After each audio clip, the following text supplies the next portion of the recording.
problem 19.7, we have simple harmonic motion. We know that the period is 1.3 seconds, that the maximum velocity is 0.4 meters per second, and we want to find the amplitude in degrees and the maximum tangential acceleration. So to do this, we use the equation for theta, for omega, and theta dot. We plug those in. We know that L equals G over omega, or the frequency squared, and then we get that it equals 11.3 degrees. And then we have AT equals L theta double dot, and then we plug in our knowns and we get 1.933 meters per second squared for our maximum angular acceleration. For the next problem, we are given that the time for the springs in series is, for the period is 5 seconds, and then for it in parallel, the period is 2 seconds, and we want to find the ratio of K1 to K2 of the spring constants. We know that springs in series have a spring constant of K1, K2 over K1 plus K2 as its equivalent spring constant, and for Kp it's K1 plus K2. We also know that the period for spring is 2 pi over the frequency, and then we can also do omega equals square root of Ks over m, and likewise for the series in parallel. And then we can relate them to each other by using the ratio of period of the series over over the period in parallel. And then we get a spring constant ratio, K1 over K2 of 4. For the next problem, we have 0.04 meters deflection.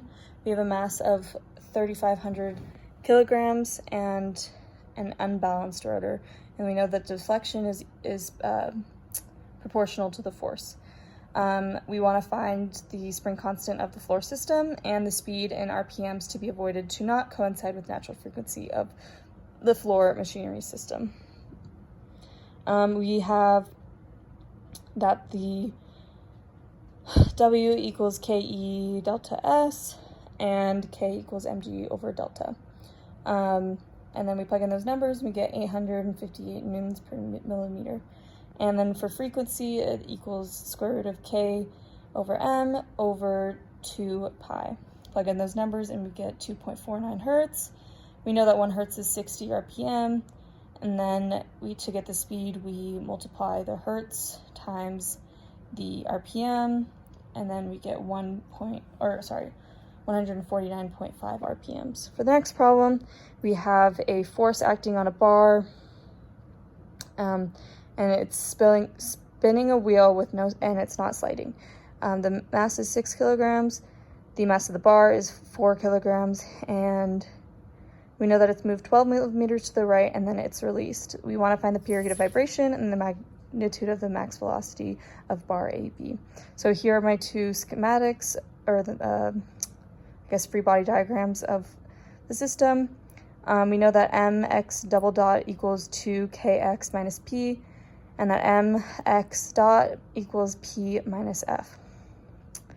And then we have that the frequency equals 27.735 radians per second, and the period is 0.22654 seconds, and then that V max is 330 millimeters per second. The next problem, we have the radius, the phase, angle, and the couple, and we want to find the mass disk, the period of vibration. So to do that, we have our equations. We take the moment around the origin, and then we set it equal to I, And then we have m equals 0.1533 times 2 divided by 0.12 squared, which equals 21.3 kilograms. And then for the frequency of vibration, the period of vibration, we just multiply 2 pi times the square root of I over k prime, which ends up being 1.838 seconds. For the next problem, we know that the weight is 15 pounds, that there's no sliding, and we want to find the period of vibration and Vmax. We'll be using the energy equations here.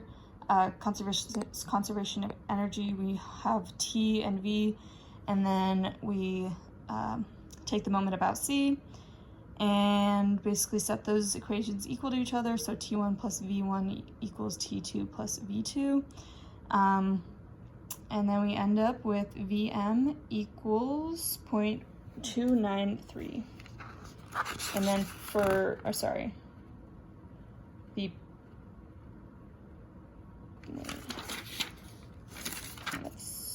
this is Vmax. Oh, and then the period is 0.715, and then the Vmax is 0.293.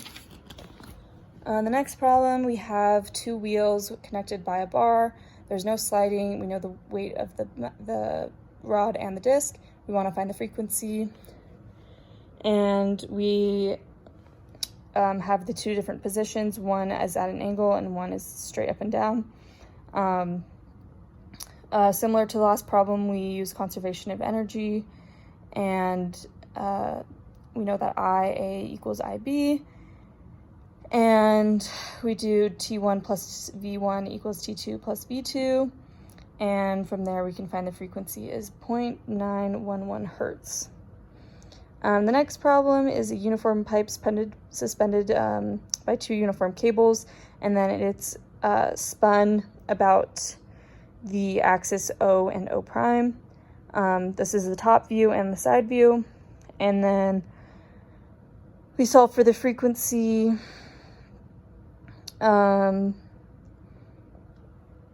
which is 1 over 2 pi times 3GL. The next problem, we're given that XC equals the deflection of m sine omega, or the frequency times t, and we want to find the range of values where the frequency when the amplitude is less than the deflection. So the deflection is small compared to the length, and we have these free body diagrams and kinetic diagrams, and we use kinetics and solve for them in the y and x direction, and then use our equations for motion, and then we get that the range of values just have to be greater than the square root of 2g over L. So the next problem, we know the mass, the height that it's dropped from, and we know that this block is dropped onto another block of 9 kilograms. We know the spring constant, and we know the C value. We know that there's no rebound, and we want to find the max distance after impact. So this one's a little more in depth, but basically we take the velocity, we find the velocity, and then we use the MA times VA plus MB times VB equals MA plus MB times V prime. Then we can find V prime, then we can find X naught dot, and then from there we can find the C value using various equations. And then we set some constraints, so we know that at t equals 0 that x dot is 1.219 meters per second, and then we set x dot equals 0. We can use that to solve for the total x, which is 56.9 millimeters.